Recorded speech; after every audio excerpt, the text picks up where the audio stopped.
Honorable Minister, sir, the price of the ticket was reviewed upwards.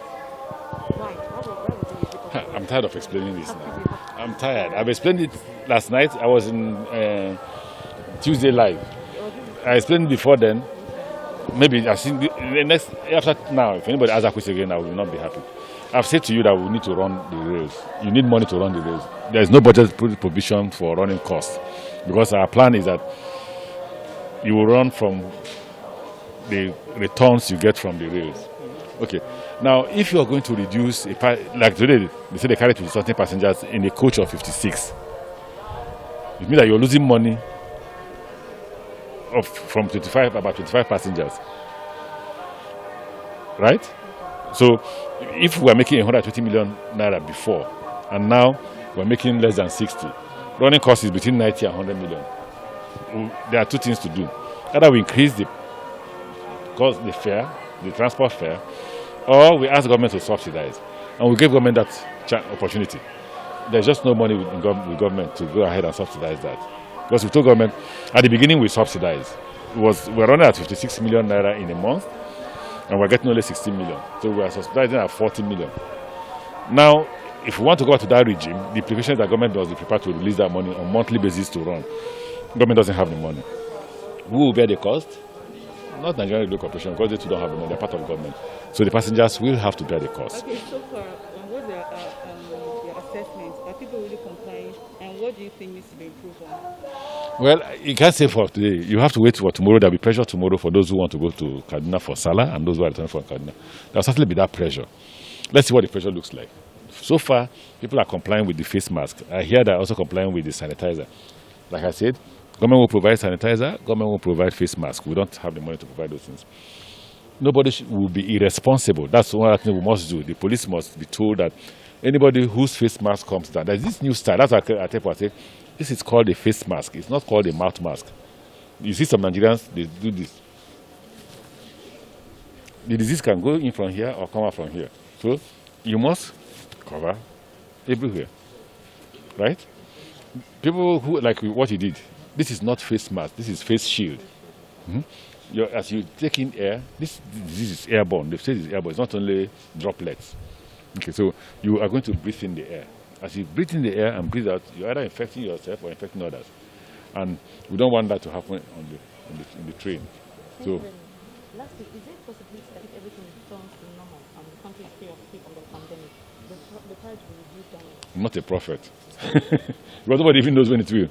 I don't know. I won't be able to answer that question. We try to answer it to respond to that question amongst ourselves. Is this sustainable? And when the pandemic is over, can we come back to the price that we are collecting? First, don't forget that even before the pandemic, we were under pressure from people in Kaduna. That's why I'm surprised. Asking us to raise the cost of this. I'll show you. I won't tell you who sent the text, but I'll show you a text from a prominent Nigerian who then asked me to, let me see if I can get it. Listen, I will show you what he said when I said we're increasing the price. They felt that we can't be running at a loss. Listen, so please, people from Abuja, Kaduna, Kano, Jigawa, and Katsina, we really appreciate if you can get the railway working again. Then I said we have increased the price. He says, sir, it's nothing compared to what the risk we face. You get the point? So we just provide the services for everybody, not because we want to make profit. At this stage, we're not making profit. At this stage, it's just to maintain the running costs. Sorry, sir, I came in a minute. Are you a Christian? Yes, I am. There's the proverb of is it the maidens or the virgins? You are the type who they won't let in because. All right, my question is just a little bit away from what you've spoken. Recently, we heard that some train stations in the country were named after some deserving Nigerians. Some commentators have looked at the names and said these particular names have been used to name some other national infrastructure. Like which one? So Like which one? looking at Like who now? When you say infrastructure, Which road is that? other streets and infrastructure. Name the place now. Don't name the infrastructure. The names that were mentioned, all the names that were mentioned are names we've seen on other streets named. You know, that's what they call. That's what they call.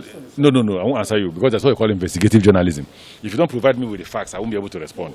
It's a straightforward question. What criteria were used in I won't answer you until you. I won't answer you. naming this case? I won't respond until you give me the people whose names have been on other listings. Because we are careful in selecting those names.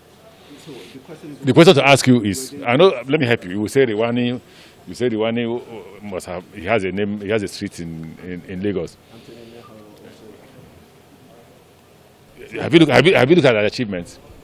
I'm not, the question is, what are the criteria that were used to decide? I asked the question. Have you looked at the achievement? Why you make? I'm the one asking the No. I also have the right to ask you a question. have the right to answer me first. No, I won't answer you now. I have the right not to answer you. I have the right not to answer you. But you have the right to answer me since it is a valid question. Okay, I don't want to answer. Is that not part of journalism? No comment. It's like just some of the criteria you've chosen. No, Making this name. no comments. As the Minister of Transportation, one of my responsibilities is to name stations. Okay, so I choose to name one: Judith Amechi, Chikapa Amechi, Obin Amechi. What's wrong with that? It's wrong if you use, if you name them after What criteria? What criteria?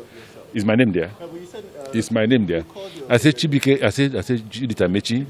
No, I said Judith Amechi, my wife. okay. I said Chikapa Amechi, my son. Obin Amechi, my son. Lemchi Amechi, my son. They didn't tell me these are the following criteria by which you name streets, and so you don't have a right to ask me that question. Okay, so we just want to. But is there anybody there that's undeserving? No, that's not the question. The question is, what criteria was used? Next question. Honourable Ministers, yesterday you were at the House of Rep and they raised issues around China loans, particularly around issues of clauses that suggested that we are ceding some sovereign rights to China based on some of those contracts. Now, what are your thoughts on this concern? I'm appearing before the National House of Reps again on the 17th. I've told the House of Reps, I told them two things. First is, I just got to know that there's a clause in the agreement.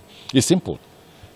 China will give you, like the loan to construct the rail from Ibadan to Kano is $5.3 billion. The reason why you're ceding your sovereignty, not that you're ceding your sovereignty, you can't take away the sovereignty of Nigeria.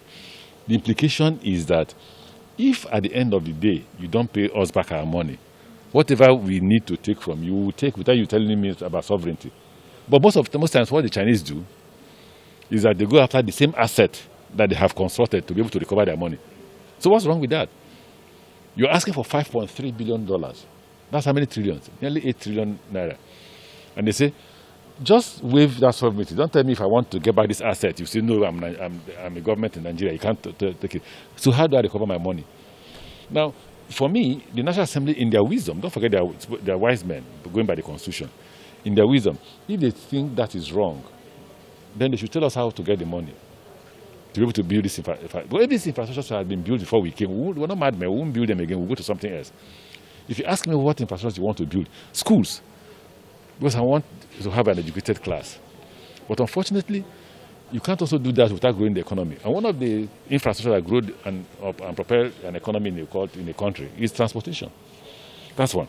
Two, I have told the National Assembly, nothing wrong with investigation. It's part of their responsibilities. It's an oversight function.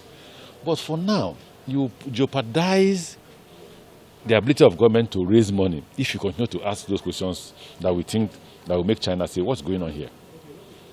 That's the point I'm making. So you will lose the loan you're asking for Port Harcourt to Maiduguri. So Port Harcourt Maiduguri is Port Harcourt, Aba, Umuahia, Enugu,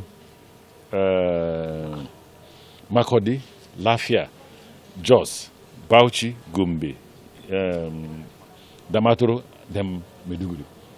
You lose the money you're asking for Ibadan to Kano, which is Ibadan, the Loren, Mina. Leave Kaduna, Abuja, that's been done. So you Kano. Right? Now you don't know how the Russians will react, because the Russians were negotiating with Russians on the loan from Lagos to Calabar. So you lose the money for Lagos, all that area of Ore to Benin, Benin to, including Akure, Benin to Asaba, Asaba to Onitsha, then Benin to Warri, passing through all those Ueli, Sapele and other to Inagua, to Port Harcourt, back to Aba, and then to Uyo and to Calabar. So are they saying that we should lose these loans because you're asking for, is it right to cede sovereignty? It is not ceding sovereignty in the technical sense of it. It is ceding sovereignty, giving them the power to recover their assets if they need to recover it to be able to recover their money. So I don't see what's wrong with that.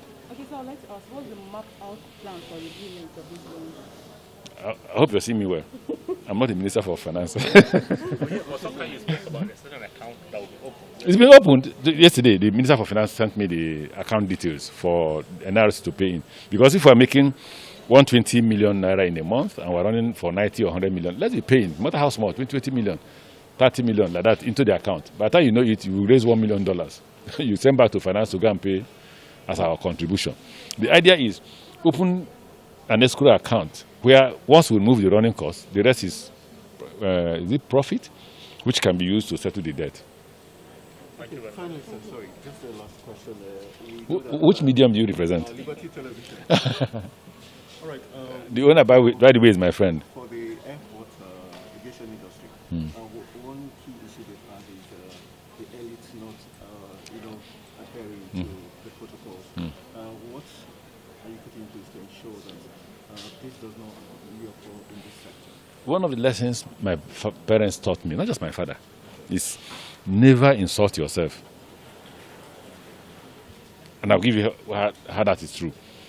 As a speaker, I met a very prominent Nigerian running against traffic.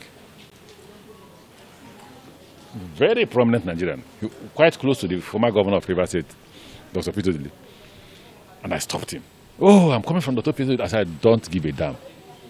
Literally insulted him and sent him to the police station. You see, as important as he was, if he obeyed the law, would I do that? Okay. A similar thing happened on the day that Dr. Dili's daughter was wedding. I was chairman of the wedding organizing committee. A very prominent Nigerian came to the wedding and went to sit where the National Assembly members were supposed to sit. The seats were labeled. So I went to him and said, morning, sir. You are not sitting in the proper place, sir. Can I take you to the proper seat for you? He said, no, I'm Dr. Dili's friend. I'm here to see him. I said, fine. You can go to his house and see him. But if you're coming for the wedding, you must sit according to the prepared listings. He refused. I got the police to take him out of that seat. The same way we would do here. If you're an important person, please behave like an important person. If you behave like a madman, you see so many madmen here. Because the reason for this is that everybody wants to be alive. We won't let you kill the next person because you're an important man. You get the point?